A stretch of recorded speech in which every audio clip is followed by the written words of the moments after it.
Morning मेरे प्यारे दोस्तों, welcome to my YouTube channel. I am Tamanna and I got selected in BSF through SSC GD 2021. Through my videos, I share all the updates, books, strategy, free resources for study and my experience about SSC GD exam, SSC and Railway exam, Delhi Police and other defense exam. ये video उन दोस्तों के लिए है जो SSC GD exam की preparation करना चाहते हैं और उनको कुछ भी नहीं पता कि मैं कहाँ से शुरू करूँ प्रिपरेशन को, कैसे सिलेक्शन लूँ और इस बार सिलेक्शन लेके ही रहना है। तो उनके लिए है और उनके लिए भी है जो इस बार अच्छे से प्रिपरेशन नहीं किया है जिन्होंने और अगला अटेम्प्ट फिर से देना चाहते हैं SSC GD की। तो एक पेन उठा लो और एक पेपर यानी कॉपी, कोई भी रफ कॉपी लो और जो जो मैं कहती जा रही हूँ सभी चीज़ों को नोट डाउन करते जाओ। एक रोड मैप तैयार करो और इसको अपने 1 फरवरी से आपको सब कुछ अपने लाइफ में लागू करना है, रूटीन को फॉलो करना है और बहुत अच्छे से ट्राई करना है मोटिवेशन के साथ। 1 जनवरी से स्टार्ट नहीं किया था तो क्या हुआ, 1 फरवरी से कर लो, 1 फरवरी से कर लो। ठीक है, तो वीडियो को शुरू करते हैं, अपनी स्ट्रैटेजी को शुरू करते हैं। तो जैसा कि मैंने वैकेंसी वाली वीडियो में बताया हुआ था कि SSC GD क्या है, इसका एग्जाम पैटर्न क्या है और सिलेक्शन प्रोसेस क्या है, उस वीडियो को एक बार आप चेकआउट कर लेना ताकि आपको ओवरव्यू पता चल जाए और SSC GD के बारे में आइडिया हो जाए। ठीक है, तो इन शॉर्ट मैं बताऊंगी कि जब आप SSC GD का एग्जाम क्लियर कर लोगे तो आपको एक वर्दी वाली जॉब मिलेगी पैरामिलिट्री फोर्सेस में, जो कि CISF, NIA, BSF, CRPF, SSF, SSB, SSF, ये सब में कांस्टेबल रैंक पे आपकी भर्ती होगी। दूसरी चीज ये है कि इसका जो एग्जाम प्रोसेस है वो 3 स्टेप में होता है। फर्स्ट स्टेप आपका CBT कंप्यूटर बेस्ड एग्जाम होगा, जिसका टोटल जो नंबर ऑफ क्वेश्चन होता है वो 80 क्वेश्चन होंगे, 160 मार्क्स का होगा और आपके पास लिमिटेड टाइम है 1 आवर। और इसमें नेगेटिव मार्किंग भी है, मतलब आप गलत करोगे तो एक क्वेश्चन गलत करोगे तो 0.25 नंबर कटेंगे, माइनस हो जाएंगे। और एक सही करते हो तो आपको 2 नंबर मिलेंगे। एक क्वेश्चन के करेक्ट क्वेश्चन के 2 मार्क्स एंड इनकरेक्ट क्वेश्चन के लिए 0.25 माइनस। ठीक है, तो ये हो गया आपका कंप्यूटर बेस्ड एग्जाम के लिए। इसमें 4 सब्जेक्ट होते हैं, maths, reasoning, GK GS and Hindi या इंग्लिश। दोनों में से कोई एक लैंग्वेज आप सेलेक्ट कर सकते हो जो भी आपकी स्ट्रांग होगी। ठीक है, उसके बाद आप जब CBT क्लियर कर लोगे तो आपको फिजिकल लिया जाएगा। आपका फिजिकल क्वालिफाई करने के बाद फिर मेडिकल होगा। इसके बारे में मैंने लास्ट वीडियो में बताया हुआ है, आप एक बार उस वीडियो को चेकआउट कर लेना। तो इस वीडियो ये वीडियो स्ट्रैटेजी वाली है। तो SSC GD मेडिकल और फिजिकल, इस पर मैं डिटेल वीडियो लेकर के आऊँगी, तो मेरे चैनल को सब्सक्राइब कर देना ताकि आपको टाइम टू टाइम सारी चीज़ों का अपडेट मिलता रहे। तो अब हम अपनी स्ट्रैटेजी शुरू करते हैं और इस पर मैं सभी चीज़ों के बारे में बात करूँगी। स्ट्रैटेजी के साथ साथ सब्जेक्ट वाइज मैं स्ट्रैटेजी भी बताऊँगी, उसी में रिसोर्सेज भी बताऊँगी कि आपको कहाँ से पढ़ना है और बुक्स के बारे में भी बताऊँगी। तो सबसे फर्स्ट स्टेप जो है, आप बिल्कुल भी बिगनर लेवल पे हो तो सबसे फर्स्ट स्टेप आपको कहाँ पे रखना है, आपको अपना टाइम लिमिट सेट करना है कि हमको इतने महीने में अपनी तैयारी करनी है। तो सबसे पहले देखो कि आप जो है आपका एग्ज़ाम जो है वो नवंबर में वैकेंसी आएगी और मार्च तक आपका एग्ज़ाम होगा। तो हमें वैकेंसी तक का टाइम लिमिट सेट करना है कि जब तक वैकेंसी आएगी मुझे तब तक अपनी प्रिपरेशन को कंप्लीट कर लेना है। यानी आपके पास 9 से 10 महीने का समय है। तो आपका लिमिटेड जो टाइम है वो 10 मंथ्स का है, इसी में आपको तैयारी करनी है। और हाँ, एक इम्पॉर्टेंट टिप्स, उससे पहले जो भी एग्जाम की वैकेंसी आती है, चाहे आप उसकी तैयारी किए हो या नहीं हो, मतलब SSC का ही एग्जाम होना चाहिए, जैसे SSC, MTS, CHSL, ये सारे के फॉर्म भरो। और क्योंकि काफ़ी लोग का फॉर्म गलत हो गया तो रिजेक्शन हो गया और उन रिजेक्ट हो गया पूरा, वो अगली बार की तैयारी कर रहे हैं। तो इससे आपको एग्जाम फॉर्म भरने का आइडिया होगा और प्लस एग्जाम सेंटर पे जब एग्जाम दोगे तो एग्जाम का जो आइडिया होता है, एक्सपीरियंस होता है, वो होगा।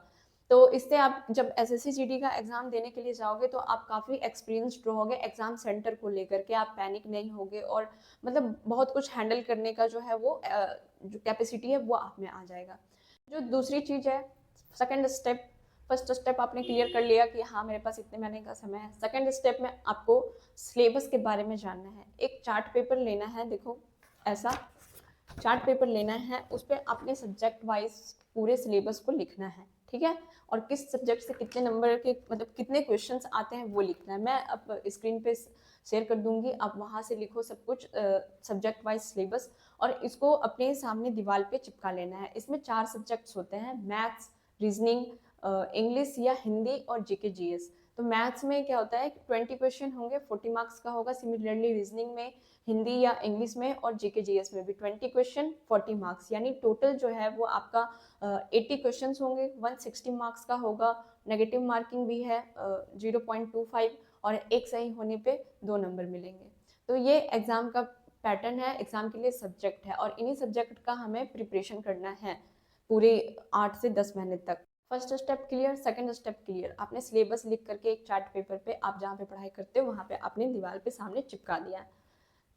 तो मैंने चिपकाने के लिए क्यों बोला है कि जैसे जैसे आप सिलेबस कंप्लीट करते जाओगे उसको उस चैप्टर को पेन से कट करते जाओगे तो इससे आपको पता चलेगा कि मैंने कितना कुछ कंप्लीट किया कितने समय में, ठीक है। और कब स्टार्ट कर रहे हो उस चीज़ को वो भी लिख लोगे कि मैंने मैथ्स मतलब 1 फरवरी से स्टार्ट किया। ये दोनों दिन में आपको जुगाड़ कर लेने हैं सारे चीज़, जो जो मैं बोल रही हूँ इधर चिपका लो, सिलेबस चिपका लो, ये कर लो वो कर लो, बुक जुगाड़ कर लो, ये सारा 2 दिन में कंप्लीट कर लेना और 1 फरवरी से आपको अपने प्रिपरेशन में लग जाना है। अब थर्ड स्टेप जो है आपका वो क्या है कि फिर से वही, कोई आपके पास स्टिकी नोट्स है तो है, नहीं तो कोई कॉपी का पेज में अपना स्क्वायर लिख लो 1 से 50 तक, क्यूब लिख लो 1 से 20 तक, और परसेंटेज जो वैल्यू होता है वो और टेबल लिख लो 20 तक, ठीक है। 25 तक आपकी मर्जी हो तो लिखो और नहीं तो 20 तक काफ़ी है। और ये जुबान पे होने चाहिए, मैं इसलिए लिमिटेड बता रही हूँ कि इतने आपके मुंह पे होने चाहिए जो भी आप दीवार पे चिपकाओगे वो। सारी चीज़ों को एक साथ याद नहीं करना है, एक ही दिन पे याद नहीं करना है। तो अब ये सब जब चिपका लोगे, आपके ये स्टडी वाला इन्वायरमेंट आपके सामने हो जाएगा। तो जब भी आप मॉर्निंग में सो करके उठोगे तो बस भगवान को प्रणाम करना, भगवान को प्रणाम करना, सारी गलतियों के लिए अपने आप को क्षमा मांगना भगवान से और आगे बढ़ने का शक्ति मांगना, ठीक है। उसके बाद फिर धरती माँ को प्रणाम करना और अपने स्टडी वाले जगह में जाना, स्टडी टेबल के पास बैठना और जो भी दीवार पे चिपका रखा है उसको रिवाइज करना डेली, ठीक है। और डेली क्या है 1 से 50 तक का क्यूब, अभी स्टार्टिंग में तो आपको 1 से 50 तक का क्यूब याद नहीं होगा, तो आपको एक दिन में 1 से 10 तक का क्यूब याद करना है, सॉरी 1 से 10 तक का स्क्वायर याद करो। 10 तक तो जनरली ये सबको याद ही होते हैं, मतलब अपने लिमिट से सेट करके आपको जो नहीं याद है तो 1 से 10 तक का स्क्वायर याद कर लिया, 1 से 5 तक का क्यूब याद कर लो और 12 का टेबल याद कर लो, एक दिन में इतना ही। दूसरे दिन में ये पीछे वाला रिवीजन करो, जो भी आज आपने याद किया है उसको कल आपको रिवीजन करना है और फिर नई सेम चीज़ें को आगे बढ़ाना है। मतलब 5 से 10 का स्क्वायर क्यूब याद कर लिया और 10 से 15 तक का स्क्वायर और फिर 13 का टेबल। फिर ऐसे ही तीसरे दिन करना है कि पिछले वाले को रिवीजन करना है और आगे वाले को याद करते जाना है, ठीक है। ये आपको प्रोसेस डेली करना है जब तक आपका सिलेक्शन नहीं होता है तब तक, यानी पीछे वाले को रिवीजन करना है और सारा कंप्लीट जब हो जाता है तो फिर डेली डेली रिवीजन, सुबह उठते ही ये करना है। जो भी आपने दीवार पे चिपकाया, नई चीज़ें पढ़ते गए, मैथ्स में जैसे जैसे चैप्टर आप पढ़ते जाओगे फॉर्मूला को दीवार में चिपकाते जाना है, फिर उसको डेली मॉर्निंग में उठते ही फर्स्ट काम तो मैंने बताया कि यही होना चाहिए। तो फर्स्ट स्टेप में मैंने क्या बताया, टाइम लिमिट सेट करना, सेकंड में सिलेबस नोट डाउन करना और अपने सामने दीवार पे चिपकाना और जैसे जैसे सिलेबस कंप्लीट होगा उसको कट करते जाना और स्टार्टिंग भी डेट भी लिख देना कि मैंने प्रिपरेशन स्टार्ट कब तक किया है और मुझे कब तक करना है लास्ट टाइम, ठीक है। लास्ट टाइम जो है वो 31 अक्टूबर का रख देना। ये जो टाइम लिमिट है ना उससे कम का ही टारगेट बनाओ, 6 महीने का बनाओ। अगर आपके पास 8 महीने का टाइम है एग्जाम होने में तो टाइम लिमिट जो है वो 6 महीने का रखना है, इस तरह करके। और जो थर्ड था वो मैंने बताया कि जो formula square cube formula percentage value वगैरह है जो वो सामने अपने दीवार पे चिपका के रखना है और इसको डेली मॉर्निंग में मंत्र की तरह डेली सुबह उठ करके इसको पढ़ना है। फोर्थ स्टेप में आपको क्या करना है कि 5 आपको रजिस्टर लेना है या कॉपी बोल लो, 5 कॉपी लेने हैं पांचों सब्जेक्ट के। अब पांचों सब्जेक्ट में क्यों बोल रही हूँ, पहला देखो मैथ्स के लिए, दूसरा रीजनिंग के लिए, तीसरा हिंदी है आपका तो हिंदी या इंग्लिश है तो इंग्लिश के लिए, ठीक है। अगर आप ग्रामर के नोट्स बनाना चाहते तो हिंदी वालों को मैं प्रीफर नहीं करूंगी, पर इंग्लिश वाले अगर नोट्स बनाना चाहते तो वो इंग्लिश के नोट्स ग्रामर के बनाए, बाकी वोकैब्स के लिए नोट्स नहीं बनाने हैं, ठीक है। वो सब हम सब्जेक्ट वाइज जब बात करेंगे तो आपको चीज़ें क्लियर हो जाएंगी। उसके बाद फिर जीके जीएस के लिए, तो जीके जीएस भी मैं नोट्स बनाने के लिए प्रीफर नहीं करूंगी क्योंकि मैं बुक से बताऊंगी कि बुक से आपको कैसे प्रिपरेशन करना है। और अगर आपने बैच ले रखा हो किसी चीज़ का तो आप मतलब नोट्स बना सकते हो, वरना अगर फ्री रिसोर्सेज के साथ पढ़ना चाहते हो तो जीके जीएस भी अल्टरनेटिव है, आप इसका नोट्स मतलब बना भी सकते हो नहीं भी बना सकते हो, ठीक है। और जो फिफ्थ है वो स्टैटिक जीके के लिए, स्टैटिक जीके में आपको नोट्स बनाना ही है। स्टैटिक जीके के लिए अपना एक नोट्स होना चाहिए ताकि आप उसी को बार बार रिपीटेड मोड पे पढ़ते रहो। तो आपको क्या करना है कि 4 से 5 नोटबुक ले लेने हैं, कॉपी ले लेने हैं और सबके फर्स्ट पेज में, जैसे मैथ्स का आपने कॉपी लिया है न्यू कॉपी, उसके स्टार्टिंग पेज में आपको मैथ्स का सिलेबस लिखना है। ठीक है, ये देखो मैथ्स का सिलेबस है ये वाला, ये मैं फोटो शेयर कर दूंगी तो आप वहां से देखना। तो जैसे मैथ्स कॉपी है तो मैथ्स के फ्रंट पेज पे आपको उसका वेटेज कि किस चैप्टर से कितना क्वेश्चन आता है और सारे चैप्टर के नाम, और उसके बाद फिर अपना नोट शुरू करो। अब सारे सब्जेक्ट की प्रिपरेशन हम कहाँ से करेंगे, कौन सी बुक से करेंगे और कैसे करेंगे वो देखेंगे। तो सबसे फर्स्ट हम देखते हैं मैथ का। ठीक है, तो फर्स्ट सब्जेक्ट हमारा मैथ्स है। तो इसमें 20 क्वेश्चन आते हैं, 40 मार्क्स का होता है। हर क्वेश्चन का 2 नंबर, और हर एक गलत क्वेश्चन के लिए नेगेटिव मार्किंग है 1/8 यानी 0.25 नेगेटिव मार्किंग है। ये हो गया पैटर्न। ठीक है, इसमें जो क्वेश्चन आता है वो सिर्फ और सिर्फ अर्थमेटिक मैथ से आता है। इसका सिलेबस मैंने यहाँ पे लिखा हुआ है, आप एक बार देख लो और इसी को अपने कॉपी के फ्रंट पेज पे उतार लेना। ठीक है, इसके लिए हमें बुक चाहिए एसएससी किरण पब्लिकेशन की बुक ओनली। ठीक है, और कहाँ से करना है तो अभिषेक ओझा सर की 45 घंटे की पूरी कंप्लीट मैथ है, अर्थमेटिक मैथ। ये 4 पार्ट में है। आपको इसको क्या करना है, डेली 1 से 1.5 घंटा आपको इस वीडियो को देखना है लेक्चर, और साथ ही अपने नोटबुक में नोट करते जाना है। ठीक है, उसके बाद जितनी आपकी कैपेसिटी है, और मिनिमम तो आपको 1.5 घंटा देना ही देना है, मतलब वीडियो का 1.5 घंटा हो सकता है, इसको नोट करने में आपका 2 से ढाई घंटा लग हो जाए। ठीक है, ये मत सोचना कि मेरा तो 1.5 घंटे का वीडियो है और 1 घंटे में पूरा हो रहा है, 2 घंटे में पूरा हो रहा है। तो वीडियो का 1.5 घंटा आपको लगाना है, आपको चाहे उस 1.5 घंटे को पूरा करने में कितना भी समय लग रहा हो। ठीक है, यानी वीडियो का 1.5 घंटा डेली करना है, डेली लेक्चर को देखना है, नोट करना है। उसके बाद 1.5 घंटा लेक्चर देखने के बाद जब वीडियो को आप बंद करते हो तो जो भी आपने नोट किया है उसको रफ पेज पे उसको फिर से रिवाइज करो, अपने मन में लिख लिख करके रिवाइज करो कि सर ने क्या क्या बोला था, मैंने क्या क्या लिखा है उस चीज को। ठीक है, ये हर दिन आपको करना है। तो इससे आपका क्या होगा, जो आपने पढ़ा वो आपके दिमाग में, पढ़ा तो सिर्फ ऊपर ऊपर दिमाग में आया, जब आप रिवाइज करोगे तो वो पूरी तरह से आपके माइंड में फिक्स हो जाएगा। ठीक है, फिर जब अब अगले दिन पढ़ने जाओ तो सिर्फ एक बार पेज पलट करके उसको जरूर देख लेना। ये आपको मंडे टू फ्राइडे करना है और सैटरडे संडे को रिवीजन करना है। यानी मंडे टू फ्राइडे आपने जो भी पढ़ा है, सैटरडे संडे को वो क्वेश्चन को पढ़ते जाना है, रफ कॉपी में उसका सॉल्यूशन बनाते जाना है। ये सैटरडे संडे को करना है।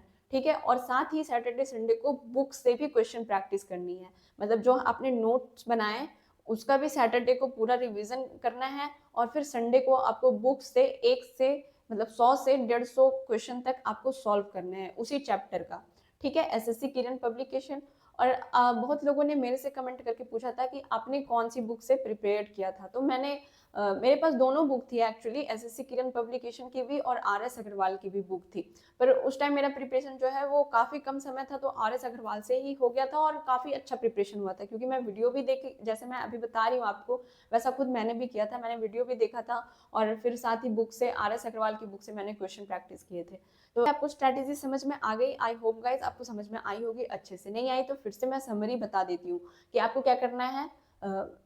जो 45 घंटे की वीडियो है अभिषेक ओझा सर का, उसका डेली 1 से 1.5 घंटा लेक्चर देखना है, उसके नोट्स बनाने हैं, और साथ ही जो नोट्स बनाया है फिर वीडियो को बंद करके जो नोट्स बनाया है उसको रफ कॉपी पे रिवीजन करना है। ठीक है, उसी दिन। ये हर एक दिन का मैथ का रूटीन होना चाहिए। ठीक है, तो इस तरह करके हमारा जो है वो सिलेबस जो है वो धीरे धीरे कंप्लीट हो जाएगा मैथ्स का। और हम सैटरडे संडे को बुक से भी क्वेश्चन प्रैक्टिस कर रहे हैं, और साथ ही आपको जैसे एक चैप्टर खत्म हो गया, जब भी खत्म हुआ हो आपका एक चैप्टर, उसके सेक्शनल टेस्ट लगाने हैं। और सेक्शनल टेस्ट में फिर जो क्वेश्चन नहीं बनता है उसको फिर उसी टेस्ट का सॉल्यूशन से देख करके टेस्ट लिखो। टेस्ट कहाँ से लगाने हैं, तो अगर पेड की बात करूँ तो आप टेक्स्ट बुक का कोर्स खरीद सकते हो, सॉरी टेक्स्ट बुक का पास जो होता है टेस्ट का वो खरीद सकते हो। और फ्री में बात करूँ तो टेस्ट रैंकर आता है जो करियर विल लॉन्च किया हुआ है, टेस्ट रैंकर्स ऐप है, उसमें आप फ्री में टेस्ट दे सकते हो, सेक्शनल टेस्ट। ये आपका टेस्ट का रिसोर्स हो गया, और वीडियो का भी फ्री रिसोर्स मैंने बता दिया, और इसका जो है बुक भी मैंने बता दिया। अब बात करेंगे रीजनिंग की, तो सिमिलरली रीजनिंग का भी 40 घंटे का वीडियो, सॉरी 30 घंटे का वीडियो है, मैंने लिंक डिस्क्रिप्शन में दे दिया है, वहां से आप देखना। ये 30 घंटे की वीडियो है, यहाँ से आपको सिलेबस कंप्लीट करना है रीजनिंग का, और जो चैप्टर आप पढ़ रहे होगे उसका सिमिलरली जैसे आप मैथ्स में कर रहे हो वैसे ही रीजनिंग में भी उसी स्ट्रैटेजी को फॉलो करना है। 1 से 1.5 घंटा तक लेक्चर देखो, फिर उसका रिवीजन करो, और फिर सैटरडे संडे को बुक से क्वेश्चन सॉल्व करो, और जैसे ही एक चैप्टर फिनिश हो जाता है तो उसके सेक्शनल टेस्ट लगाओ, टेस्ट रैंकर ऐप से या तो टेक्स्ट बुक से, जहाँ पे भी आपने पास खरीद रखा हो, और टेस्ट रैंकर तो फ्री है। ठीक है, अब बात करते हैं हिंदी की और इंग्लिश की। तो हिंदी या इंग्लिश में जो भी आपका स्ट्रॉन्ग है, आप एग्जाम में उसी सब्जेक्ट को सेलेक्ट करें, चूज करें और उसका ही एग्जाम दें और प्रिपरेशन भी उसी के लिए करें जो पहले से ही आपको थोड़ा इजी लगता है। ठीक है, तो सबसे पहले मैं हिंदी की बात करती हूँ। तो हिंदी के लिए मैं कोई वीडियो प्रीफर नहीं करूंगी, ना ही कोई नोट्स बनाने के लिए प्रीफर करूंगी। बस एक बुक आती है रोजगार विद अंकित सर जो है उनका, अंकित भाटी सर का बुक आता है हिंदी का, वो परचेस कर लो और इसका डेली जो है 50 क्वेश्चन का सेट आप प्रैक्टिस किया करो। ठीक है, 50 तो होना ही चाहिए मिनिमम, कि आप डेली 50 क्वेश्चन आप उसका जो है रिवाइज कर रहे हो, पढ़ रहे हो, 50 क्वेश्चन ऑप्शन से देख रहे हो। ये हो गया प्रैक्टिस के लिए। और दूसरा चीज हो गया, आपका क्लियर हो जाएगा। अगर आपका हिंदी ठीक है तो आप सिर्फ इस बुक को पढ़ोगे तो बहुत सारी चीजें आसानी से क्लियर हो जाएंगी। बाकी पर डे आपको 10 विलोम शब्द, 10 पर्यायवाची शब्द, 10 मुहावरे, ऐसे करके 10-10 जो है लोकोक्तियां, ये पर डे 10-10 आपको याद करने हैं। फिर अगले दिन क्या करना है कि पीछे वाले को रिवीजन करना है जो भी आपने याद किया है, और फिर अगला 10-10 नया याद करना है। ज़्यादा नहीं, आपको 10-10 ही लिमिट रखना है क्योंकि अभी टाइम है। और वो 10, अगर आपने 10 ही याद कर रहे हो और वो अच्छे से याद कर रहे हो तो काफ़ी है, और रिवीजन के साथ साथ। तो ये हिंदी के लिए हो गया। अब इंग्लिश की बात करते हैं। तो इंग्लिश में भी मैं कोई वीडियो या तो नोट्स के लिए प्रिफर नहीं करूँगी, पर एक बुक है नीतू मैम की, ये एक बुक आती है लिंक टू पैरामाउंट। ठीक है, ये नीतू मैम की बुक है इंग्लिश की। इसमें ग्रामर और वोकेबलरी दोनों हैं। इस बुक को अगर आप डेली बेसिस पे चैप्टर वाइज पढ़ते जाओ तो ग्रामर भी खत्म हो जाएंगे। 1 से 2 दिन में आप एक चैप्टर पढ़ लो, फिर उसी में प्रैक्टिस सेट भी है, उसके प्रैक्टिस सेट को बार बार लगाओ, तो ये इंग्लिश का हो जाएगा। फिर भी आपको लगता है कि मतलब मुझे ग्रामर का वीडियो देखना है, तो मैं रिकमेंड कर देती हूँ, निमिषा बंसल मैम है, उनका वीडियो है ग्रामर पे, आप उनका वीडियो देख सकते हैं। या तो रानी मैम है, उनका ग्रामर पे वीडियो बहुत सारा है। ये दोनों मैम बहुत अच्छा इंग्लिश पढ़ाती हैं, तो आप वीडियो इनका जो है यूट्यूब पे सर्च करोगे, नाउन है तो नाउन सर्च करना, नाउन बाय रानी मैम, या तो नाउन टेंस है तो फिर tense by Nimisha Bansal ma'am. तो ये आ जाएगा उनका चैप्टर सारा खुल के, तो आपको वहाँ से वीडियो देख लेना है और अपना नोट्स बना लेना है। ठीक है, और जिनको नोट्स नहीं बनाने हैं वो बुक से डायरेक्ट पढ़ सकते हो। इसमें हिंदी में बहुत अच्छे से समझा करके लिखा हुआ है, हिंदी मीडियम वालों के लिए लगता है कि ये बुक बनाया हुआ है ऐसा। ठीक है, और इसी में वोकेबलरी वाला जो सेक्शन है वहाँ से आपको per day 10 synonyms, sorry vocabularies है एंड 1 वर्ड सब्सटीट्यूशन है। ठीक है, और सिनोनिम्स और एंटोनिम्स के प्रैक्टिस सेट है, तो वहाँ से आपको प्रैक्टिस सेट में 10 सिनोनिम्स प्रैक्टिस करने हैं, और उसका अगर नोट्स बनाना चाहते हो तो बना लेना। ठीक है, ये आप पे डिपेंड करता है कि इसमें आप नोट्स बनाओ या बुक से ही पढ़ना चाहते हो तो बुक से ही ठीक है। ठीक है, बाकी ये इंग्लिश के लिए हो गया। अब बात करते हैं जीके जीएस के लिए। जीके जीएस में क्या, और जीके जीएस ही बहुत इंपॉर्टेंट सब्जेक्ट हो जाता है, क्योंकि ये 3 सब्जेक्ट जो है वो डुएबल हो जाता है और इससे मार्क्स आने के फुल चांसेस भी हैं।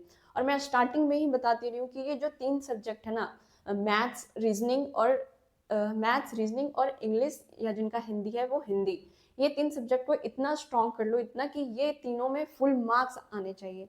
ठीक है, यानी अगर मैथ्स 40 नंबर का है तो इसमें 40 में 40 आने चाहिए, रीजनिंग में 40 में 40 आने चाहिए, और हिंदी या इंग्लिश में 40 में 40 नंबर आने चाहिए।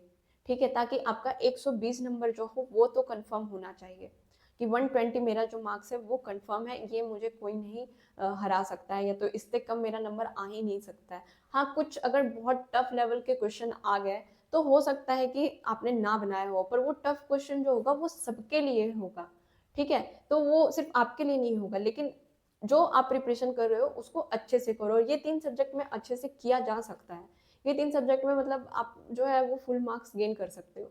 ठीक है, अब जो इम्पोर्टेंट सब्जेक्ट है वो जीके जीएस है। ठीक है, जीके जीएस में 3 पार्ट है, एक सिलेबस, दूसरा करंट अफेयर्स, तीसरा स्टैटिक जीके। तो सिलेबस को कैसे पढ़ना है, तो सिलेबस को पढ़ने के लिए मेरे पास 2 रिसोर्सेस होनी चाहिए। एक किरण पब्लिकेशन के लिए जो PYQ बुक आती है वो, ठीक है, और दूसरा जो है वो लूसेंट, ये सबके पास तो होगा ही, ये जीके का, क्योंकि जो भी बोलो जीके के लिए ग्रंथ है, बाइबल है, गीता है, कुछ भी है। तो इस बुक से हमें क्या करना है कि मान लो हम पॉलिटी पढ़ रहे हैं तो पॉलिटी से थ्योरी पढ़ें। ठीक है, इस बुक को पढ़ना कैसे है, पहले हमें थ्योरी पढ़नी है। पहली बार में कुछ समझ में नहीं आएगा, बस आपको पढ़ना है। ठीक है, फर्स्ट डे आपने थ्योरी पढ़ी और इससे उसी चैप्टर का जो है MCQ निकाला। ठीक है, MCQ पॉलिटी का, तो देखा है एमसीक्यूज में आपने लगभग 10 क्वेश्चन या तो 10 से 20 क्वेश्चन इसमें देखा और उसके आंसर देखे, तो अब आपको पता चल गया कि किस टाइप का जो है वो क्वेश्चन पूछता है, ठीक है। और फिर सेकंड डे क्या करना है, उस जो चैप्टर आपने पहले दिन पढ़ा है सेकंड डे भी फिर उसी को पढ़ना है, ठीक है। इस तरह करके आपको मतलब एक दिन का जितना भी लिमिट है आप एक पेज पढ़ो या तो एक कॉलम पढ़ो। इसमें देखो जैसे एक कॉलम करके 2 कॉलम करके बनाया हुआ ना, एक कॉलम इधर एक कॉलम इधर, तो आप चाहे एक साइड एक दिन में पढ़ लो, ठीक है, और फिर इसका जो है अगले दिन फिर से इसी कॉलम को पढ़ो। तो ऐसे क्या होगा कि आपका जो लूसेंट है वो स्ट्रांग हो जाएगा। मतलब लूसेंट से आपको थ्योरी पढ़नी है, आप एक दिन में जितनी कैपेसिटी है उतनी पढ़ो और उसके बाद उसी दिन एमसीक्यू लगाना है और फिर सेकंड डे फिर जो आपने आज पढ़ा था उसी को पढ़ना है। मतलब एक दिन में सेम टॉपिक को सेम कॉलम को आपको 2 दिन में पढ़ना है, 2 दिन सेम कॉलम को पढ़ना है ताकि चीजें समझ में आए और दिमाग में घुसे। फिर अगले दिन नेक्स्ट पे बढ़ना है, मतलब उसके आगे बढ़ना है और फिर इससे एमसीक्यूज लगाने हैं। ये आपको डेली बेसिस पे करना है, ठीक है। मेन सिलेबस का हो गया। अब जो है वो स्टैटिक जीके पे आते हैं। तो स्टैटिक जीके का मैंने बताया आपको नोट्स बनाना है, तो जो आपने रजिस्टर लिया हुआ है उस पर स्टैटिक जीके की टॉपिक्स लिख लो, ठीक है, कि कौन कौन से टॉपिक्स आते हैं। और ये 8 या तो ये नहीं भी लिख रहे हो तो कोई बात नहीं, स्टैटिक जीके की ये 8 घंटे की इंपॉर्टेंट वीडियो है। इसमें आपको क्या है कि नोट्स बनाते जाना है, अपना अपना नोट्स बनाना। फिर जैसे ये 8 घंटे का वीडियो से आपका नोट्स कंप्लीट हो जाता है तो फिर बार बार अपने नोट्स को रिवाइज करना, ठीक है। तो इससे आपका स्टैटिक जीके वाला पोर्शन जो है कंप्लीट हो जाएगा। और स्टैटिक जीके एसएससी जीडी में बहुत इंपॉर्टेंट है। 7 से 8 क्वेश्चन सिर्फ स्टैटिक जीके से आते हैं, यानी आप 8 घंटे की ये वीडियो देख लो, नोट्स बना लो और नोट्स को रिवाइज कर लो, ठीक है। तो 8 जो क्वेश्चन आएंगे इससे, तो मतलब 8 क्वेश्चन 8 दूनी 16 मार्क्स, मतलब 16 मार्क्स आपका जो है वो कोई कम नहीं कर सकता है। स्टैटिक जीके से ही सिर्फ आप 16 मार्क्स गेन कर सकते हो, ठीक है। तो मैंने बताया अगर आप जीके जीएस में ये कर लो, स्टैटिक जीके कर लो और मैथ्स रीजनिंग और मैथ्स रीजनिंग हिंदी या इंग्लिश और जीके जीएस में स्टैटिक जीके, तो आप काफ़ी अच्छा मार्क्स गेन कर सकते हो। और बाकी जो अदर सब्जेक्ट की तैयारी करोगे जीके जीएस में वो आपका बोनस मार्क्स होगा, और जिससे आपको जो है मनपसंद फोर्स आपको मिल जाएगी, जो अच्छी फोर्स होती है एसएसएफ सीआईएसएफ वगैरह। ये हो गया स्टैटिक जीके के लिए। अब करंट अफेयर्स के लिए क्या करना है, तो करंट अफेयर्स के लिए भी मैं नोट्स बनाने के लिए नहीं बोलूँगी कि आप वीडियो देख करके नोट्स बनाओ।